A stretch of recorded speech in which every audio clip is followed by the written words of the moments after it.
What if The Passion of the Christ was never just a movie? What if Mel Gibson placed messages inside it that most people completely missed? For years, many viewers believed they had already understood the film. They saw the suffering, the brutality, and the emotion. But according to Gibson himself, there was much more hidden beneath the surface.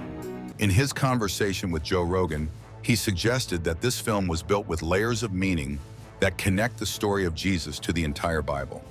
And once you start looking closer, the film begins to feel less like a historical drama and more like a coded message. But what makes this story even more striking is not only what Gibson put on screen, it is also what happened behind the camera and why people are still talking about it more than 20 years later.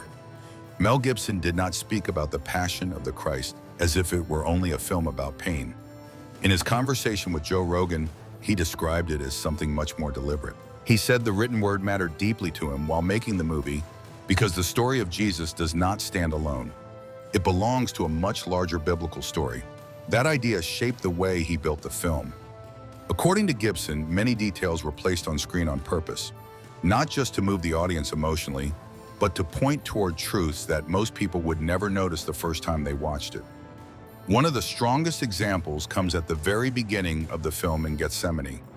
Gibson explained that the image of Jesus confronting the serpent was not random.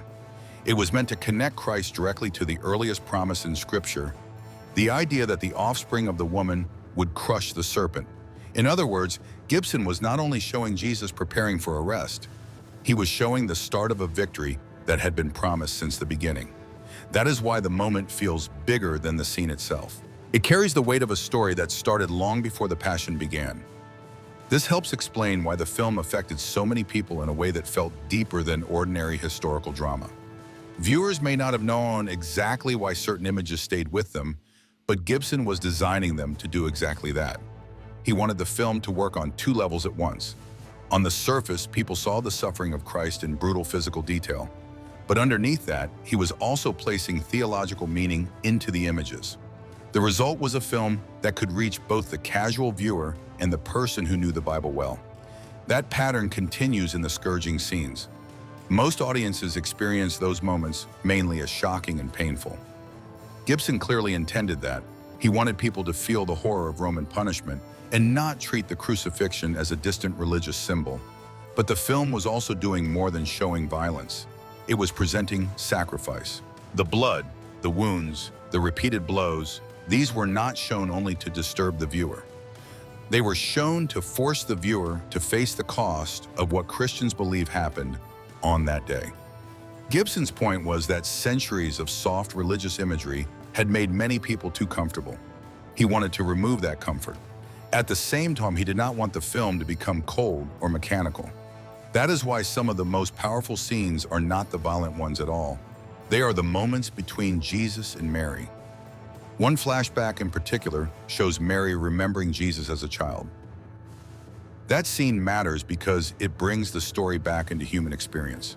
Before the trial, before the scourging, before the cross, there was a mother and her son.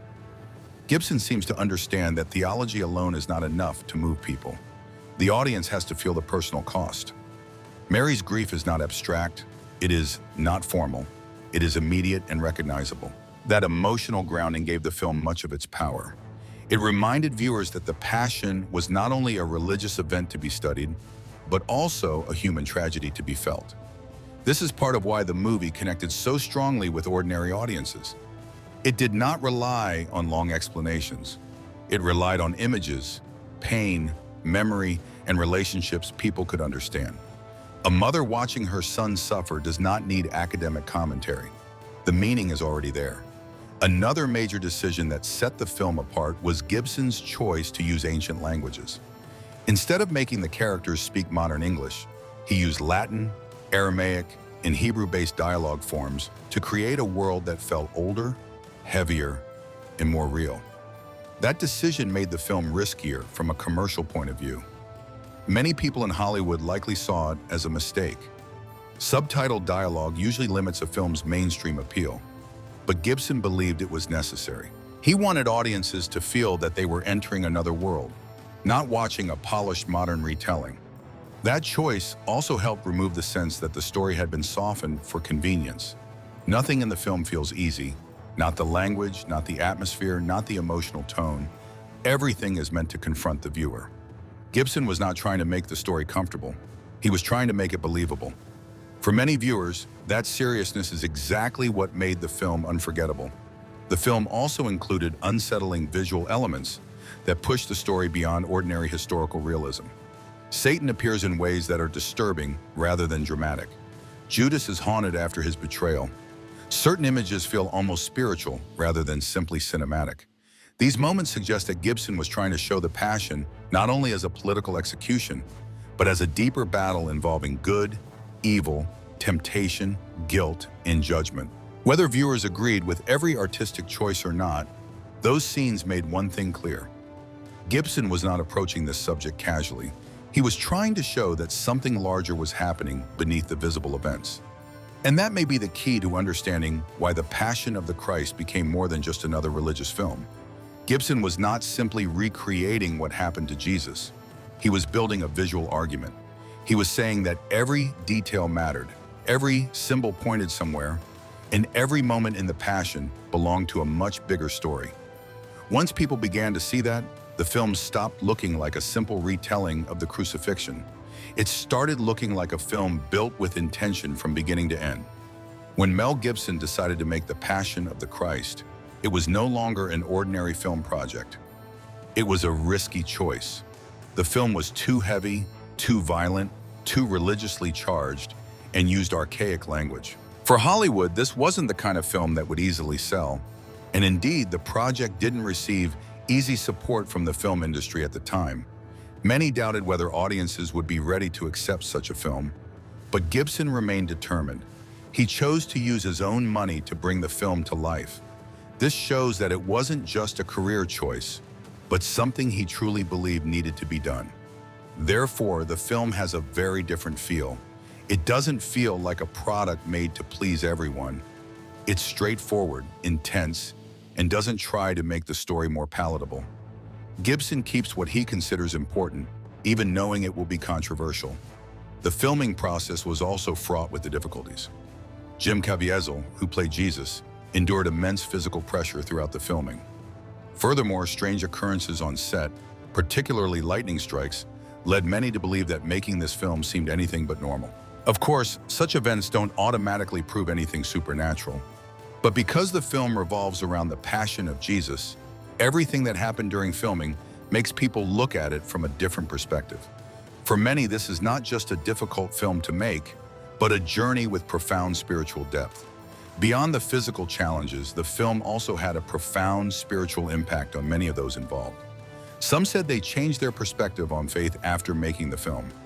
Stories like these make The Passion of the Christ memorable, not only for its on-screen content, but also for what happened behind the camera. When the film was released, the public reaction was intense. Some praised it, others criticized it. Some were deeply moved, while others found it too harsh. But regardless of which side you take, it's difficult to view this film as an ordinary work. It compels viewers to react. And importantly, the film was a huge success. That success proves that there is still a large audience willing to see serious stories with depth of faith, and stories that dare to speak directly about the sacrifice of Jesus. It also proves that Hollywood underestimated the power of this story. From then on, The Passion of the Christ became more than just a famous film. It became a cultural landmark, a controversial work, and for many, a film with a truly profound spiritual impact. And it was from here that Mel Gibson began to look towards the next part of the story, the resurrection. After The Passion of the Christ was released, what was noteworthy was not just its box office success, but the film's lasting impact. Years have passed, but audiences continue to refer to it as one of the most powerful films ever made about Jesus. Not because it was easy to watch, but because it is unforgettable. The film sparked immense controversy, but it also touched the emotions of millions around the world. For many viewers, it was more than just a movie. It was an experience that made them reflect on the passion, the price of sacrifice, and the true meaning of faith. That is why the film is still talked about more than 2 decades later. And perhaps it is because of that influence that Mel Gibson did not stop at the story of the cross. He continued on to the next part, the resurrection. If the Passion spoke of suffering and sacrifice, then the next part is seen as delving deeper into victory, hope, and what Christianity places at the center of its faith. This is crucial because if the story ended with death, everything would be tragic. But Christian faith doesn't stop at the cross. It continues to the empty tomb. And that's what changed the lives of the disciples, making them willing to endure persecution, suffering, and even death to bear witness to what they believed to be true. This is what makes the story so much more powerful. The early followers of Jesus didn't live as people defending a fabricated story. They lived as people convinced they had witnessed a truth that changed everything. And that's why the story of the resurrection continues to be central to Christian faith. Looking back at the entire journey of the Passion of the Christ, it's clear that this was never just an ordinary film project. From the symbolism embedded in the film, the difficulties in the production process, the strange occurrences on set, to the strong audience reaction, all of these factors have made this film something bigger than just entertainment. Some films succeed because of special effects. Some films succeed because of marketing. But there are also films that endure because they touch something deeper within humanity. The Passion of the Christ is one such film. Mel Gibson didn't just make a film about Jesus' suffering. He attempted to tell a story he believed had the power to change people. And whether you agree or disagree with all the ways he presented it, it's hard to deny that this film has left a special mark on the history of religious cinema. The ultimate question is, are all the things surrounding this film merely coincidences? Or does it perhaps touch upon something larger that humans cannot easily explain?